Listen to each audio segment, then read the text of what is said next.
میں اللہ رب العالمین نے مانگنے کا ایک ہنر بھی سکھایا ہے، ایک طریقہ بھی بتایا ہے۔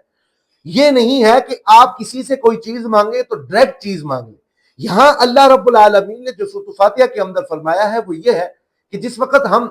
اس رب العالمین کی تعریف بیان کرتے ہیں، پہلی 3 آیات الحمدللہ رب العالمین الرحمن الرحیم مالک یوم الدین، یہ اس رب العالمین کی تعریف ہو گئی۔ اس تعریف کے بعد پھر ہم کہتے ہیں کہ ایاک نعبد و ایاک نستعین،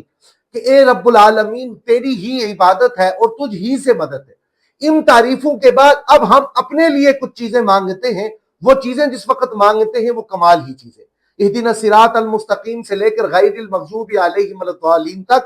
وہ تمام جو سلیقہ ہے وہ سورۃ فاتحہ کے اندر ہے کہ آپ جب بھی اپنے رب سے کچھ چیز مانگیں تو سب سے پہلے اس کی تعریف بیان کریں، آپ اس کے وہ اسماء جنہیں صفاتی کہا جاتا ہے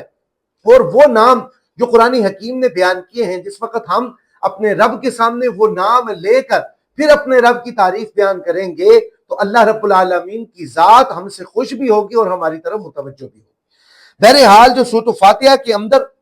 فضیلت کے ساتھ ساتھ جو دوسری چیز ہے وہ توحید کا درس ہے،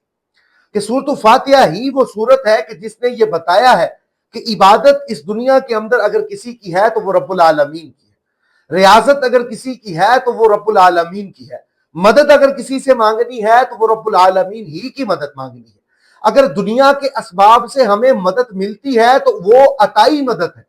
خالصتاً جو مدد ہے وہ اللہ ہی کی رضا دیتی، اللہ ہی کی ذات دیتی ہے۔ اللہ رب العالمین کی ذات سے ہم جو مدد طلب کرتے ہیں وہ سورۃ فاتحہ کے اندر بالکل خاص طور پر بتا دیا گیا۔